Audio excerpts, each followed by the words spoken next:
두 번째 한 운동이 이제 라잉 트라이세ፕ스 익스텐션인데 이제 이두 운동의 바벨 컬과 마찬가지로 가장 이제 무겁게 운동을 할 수 있는 종목이고 이제 삼두의 근육량 자체를 가장 키우기 유리한 운동이라고 생각을 하시면 될 것 같아요.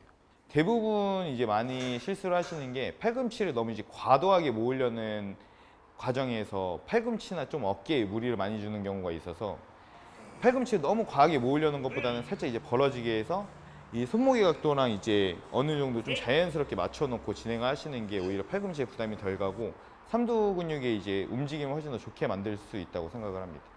손목은 이제 딱 중립으로 해서 너무 이제 누워지지도 않고 너무 이게 굴곡되지도 않는 상태, 그 상태를 이제 가장 선호하고 그 상태를 만들어 놓은 상태에서 움직임을 최대한 이제 삼두 근육으로만 이제 움직일 수 있게끔 만드는 게 가장 좋다라고 생각을 합니다.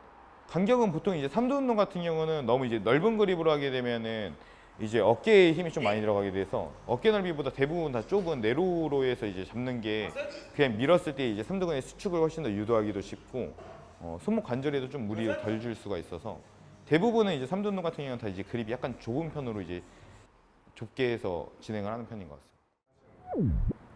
이게 저도 이제 가장 기본적이고 가장 중요한 삼두 운동 중에 하나라고 생각을 하는 게 이제 라잉 트라이셉 익스텐션인데 이것도 대부분 이제 위팔뼈를 수직으로 맞춘 상태에서 동작이 나오게끔 많이들 하시는데 그것보다도 자연스럽게 중량이 어느 정도 실리면은 자연스럽게 이 중량에 의해서 따라 넘어가는 게 좀 더 편하고 그리고 각도가 옆에서 봤을 때 여기 수직으로 서 있는 것보다 기울어져 있는 상태 이 상태에서 중량이 걸리기만 해도 벌써 삼두근에 긴장이 돼 있는 상태거든요. 이거는 이제 눌려서 긴장이 되기 전 상태 만들어진 상태에서 동작을 하면 훨씬 더 강한 수축 그리고 아까 얘기했던 제가 중요시하는 장두근에 자극을 더 많이 줄 수가 있습니다. 저도 이게 살짝 팔이 이렇게 많이 벌어지네 이런 느낌이 많이 들었어요. 이것도 제가 말씀드렸다시피 편하게 억지로 모이지 않는데 이거를 억지로 모으려고 하다 보면 더 동작만 불편해지고 통증도 느낄 수가 있고 이렇게 된 편한 상태로 말씀드렸듯이 이 각도보다 중요한 거는 이 상완 안정성 견갑 날개뼈 이 안정성이 더 중요하다고 생각을 합니다. 라잉도 저뿐만 아니라 모든 선수들이 가장 추천하는 동작인데 같은 원리입니다. 다 원조인트냐 투조인트냐 여기서 다 접근을 하는 거예요. 눈높이에서 왔다 갔다 하지 않고 이마 쪽 아니면 이마 이상 정수리 부위까지 늘려놓은 상태에서 우리가 수축을 하잖아요. 그렇게 되면 팔꿈치 위치가 내 얼굴 부위에서 점점 이마 쪽으로 늘어나게 됩니다. 그게 가장 중요한 거라고 생각을 해요. 다만 승모근이 뜨지 않는 선에서 안전을 위해서 거기서 팔꿈치만 움직이게 되면 견관절, 상완골이 쭉 늘어나게 되니까 외측두나 내측두는 늘어나지 않는 선에서 장두의 텐션이 확 걸리게 됩니다. 거기서 하나 제일 중요한 게 있어요. 눈 위치나 내 목이나 턱 위치로 수축을 하세요, 대부분. 그렇게 되면 안 됩니다. 장두를 늘려놓은 상태로 거기서 그대로 수직으로 밀어줘야 돼요. 이마로 내렸으면 이마에 해당하는 부위로 그대로 밀어주고 바닥에서 봤을 때 수직으로 그대로 쭉 밀어줘야 장두가 수축이 됩니다. 그리고 이제 약간 팁은 장두를 또 추가적으로 수축할 수 있는 상완골의 내전이나 외회전 그래서 팔꿈치를 살짝 모아준다고 생각하고 하면 더 장두에 집중이 잘 되실 거예요. 일단은 얘 다른 말이 스컬 크러셔라고 해골 부시는 운동이에요. 만약 거기서 떨어뜨리게 되면 진짜 엄청나게 큰 부상, 심각한 부상을 당할 수도 있고 그리고 내가 그거를 균형을 잘 보지 못하기 때문에 같이 운동하는 사람이 옆 사람이나 아니면 트레이너 분들께 균형이라든지 승모근이 뜨는지 이런 것들을 잘 봐주는 게 균형을 먼저 맞추는 연습을 하는 게 중요하다고 생각합니다.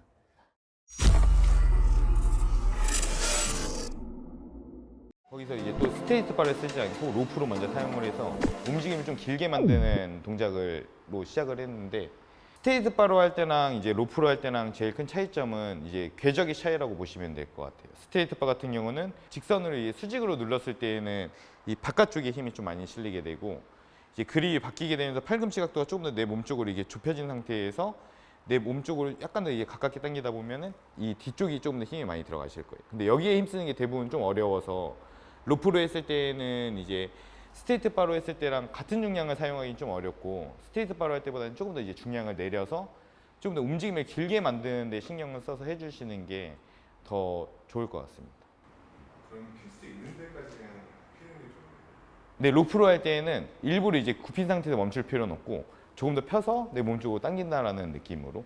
기본은 이제 삼두 운동에서도 마찬가지로 팔꿈치를 이제 내 몸 쪽으로 붙이라고 이제 설명을 많이 하는데 팔 자체를 당기려고 하다 보면은 이제 어깨 근육이나 또 승모근에 이제 긴장도가 높아지는 경우들이 있어요. 그래서 이걸 이제 붙일 때에도 팔을 당긴다라는 느낌보다는 내 몸이 앞으로 나가면서 전체적인 몸의 중심을 앞으로 약간 기울인다라는 느낌으로 했을 때에는 그때 이제 승모근이나 어깨 근육이 이제 많이 힘이 들어가지 않고 좀 더 안정감 있게 자세가 만들어져서 움직임을 만들었을 때 이제 어깨보다는 이제 팔 자체로 이제 무게가 실리는 느낌이 많이 나실 거예요. 대부분은 이제 엉덩이 이렇게 뒤로 빼서 이 자세를 잡으시는 분들이 많은데 엉덩이가 뒤로 빠지지 않고 그게 같이 앞으로 약간 밀린다는 느낌으로 해서 이제 무게 중심을 만들어 주시면은 훨씬 더 좋은 자극으로 삼두 운동이 진행이 될 것 같아요. 그런 자세의 목적은 어깨를 개입시키지 않기 위한. 네, 어깨를 개입시키지 않기 위하고 이제 움직일 때 삼두 근육을 좀 더 길게 쓸 수 있게끔.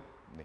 케이블이 내 몸에서 멀어지지 않게끔 하기 위해서 저는 아까 말씀하셨다시피 이렇게 벌어진 상태에서 그대로 눌러주는 동작으로 하고 있습니다. 아까 이두근에서도 말씀드렸지만 마지막 구간에 이게 낚아채는 동작을 하지 말고 지그시 힘을 끝까지 근육에 전달을 시키고 중요한 거는 전달된 힘이 긴장이 풀리지 않게 다시 신전이 돼야 된다는 거. 근데 보통 잘못하시는 분들 보면은 이걸 치고 다시 피기 위해서 수축하기 위해서 그냥 끌고 오는 데는 신경을 안 쓰시는 분들이 많아요. 반쪽짜리 운동이죠. 또. 트라이셉스 익스텐션은 조금 가벼운 무게로 로프 같은 걸로 장두를 수축을 시켜주는 거예요. 경관절 신전 동작이라고 하는데 마치 등이랑 후면 어깨를 같이 수축을 시켜주듯이 그렇게 해서 고정을 해놓고 그 다음에 팔꿈치만 쭉 펴주게 되면 그러면 장두가 먹습니다. 왜냐면 이게 투 조인트를 먼저 수축을 시켜놓으면 그러니까 먼저 힘이 들어간 부위가 힘이 걸려있기 때문에 물론 외측두나 내측두도 먹긴 하지만 장두에 훨씬 많이 텐션이 걸리게 돼요. 힘들더라도 팔꿈치로 고정 대신 이런 승모근 같은 거 뜨지 않게 잘 조심해 주시고 쭉 짜주면 장두가 우리 팔의 크기를 결정하는 가장 중요한 요소거든요. 나머지는 인대랑 연결되어 있기 때문에 잘 커지지 않습니다. 그래서 이 장두를 키우는 데 굉장히 효과적이라고 생각을 하고요. 그렇게 진행을 했습니다.